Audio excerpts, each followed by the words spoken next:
அழகர் திருவிழா எதுக்காக கொண்டாடுறாங்க அப்படின்னு நான் இன்றைக்கி தான் ஒரு நண்பர் வந்து என்கிட்ட சொல்லி நான் தெரிஞ்சுக்கிட்டேன். அது உங்ககிட்ட சொல்ல போகிறேன். ஏதாவது மிஸ்டேக் இருந்தால் மன்னிச்சிக்கோங்க.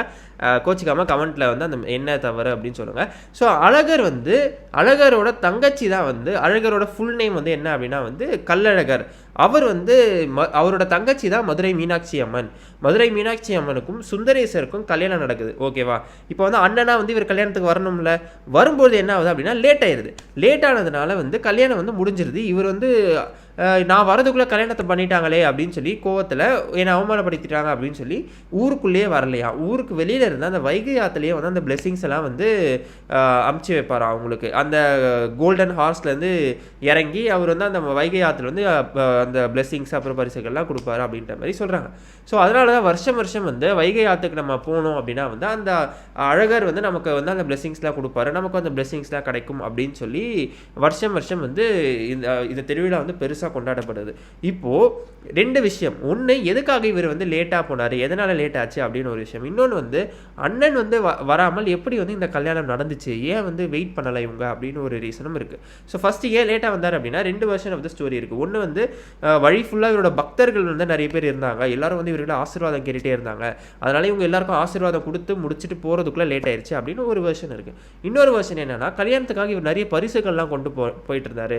அப்போ வந்து நிறைய திருடர்கள்லாம் வழியில் இருப்பாங்க அப்படின்றதுனால அவங்க கிட்ட இருந்து இதெல்லாம் சேஃபாக இந்த பரிசுகள்லாம் கொண்டு போகிறதுக்கு வந்து டைம் ஆயிடுச்சு அப்படின்ற மாதிரி ஒரு வெர்ஷன் இருந்துச்சு. இப்போது அண்ணன் வராமல் எப்படி வந்து மீனாட்சி அம்மன் வந்து இந்த கல்யாணத்தை வந்து ஒத்துக்கிட்டாங்க, கல்யாணம் வந்து எப்படி நடந்து முடிஞ்சிச்சு அப்படின்ற ஒரு சந்தேகம் வந்து எனக்கு இருந்துச்சு. ஸோ அதை பற்றி தெரிஞ்சுக்கும் போது தான் வந்து இப்போது எல்லாருக்குமே தெரிஞ்சிருக்கும். லைக் வந்து மீனாட்சி அம்மன் வந்து பார்வதியோட அவதாரம், அதே மாதிரி சுந்தரேசர் வந்து சிவனுடைய அவதாரம். ஸோ சிவன் என்ன பண்ணுறாரு அப்படின்னா வந்து அழகர் மாதிரியே வந்து அவதாரம் எடுத்து அழகர் வந்து மாதிரியே அவதாரம் அந்த கல்யாணத்துக்கு வந்து அவதாரம் எடுத்து அவரே வந்து அவரோட கல்யாணத்துக்கு பிளெஸிங்ஸ் பண்ணி அந்த கல்யாணத்தை வந்து நடத்தியிருக்காரு. அழகர் வந்து ஆனால் வரலாங்க, அழகர் வந்து லேட் ஆயிடுச்சு, அவர் வந்துகிட்டு இருக்காரு. ஆனால் அழகர் மாதிரி இவரே அவதாரம் எடுத்து இவரே வந்து பிளெஸிங்ஸ் பண்ணி இந்த கல்யாணத்தை நடத்தி வச்சிருக்காரு. அதனால தான் வந்து மீனாட்சி அம்மனுக்கு வந்து தெரியலை, இப்போ வந்து ஓகே அண்ணன் வந்துட்டாங்க அப்படின்னு சொல்லி கல்யாணம் நடந்து முடிஞ்சிருக்கு. இப்போது எதற்காக சிவன் இப்படி பண்ணார் அப்படின்னு சொல்லி ஒரு கேள்வி இருக்கலாம்.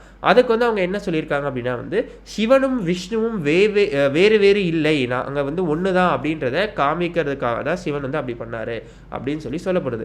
இதுக்கு வேறு ஏதாவது ரீசன் இருக்குமான்னு கூட எனக்கு தெரியல. ஏன்னா இப்போது இவங்க இந்த மாதிரி பண்ணுற சில விஷயங்களுக்குலாம் வந்து நிறைய லேயர்ஸ் ஆஃப் மீனிங் இருக்கும், நிறைய உள்ள அர்த்தங்கள் வந்து இருக்கும்.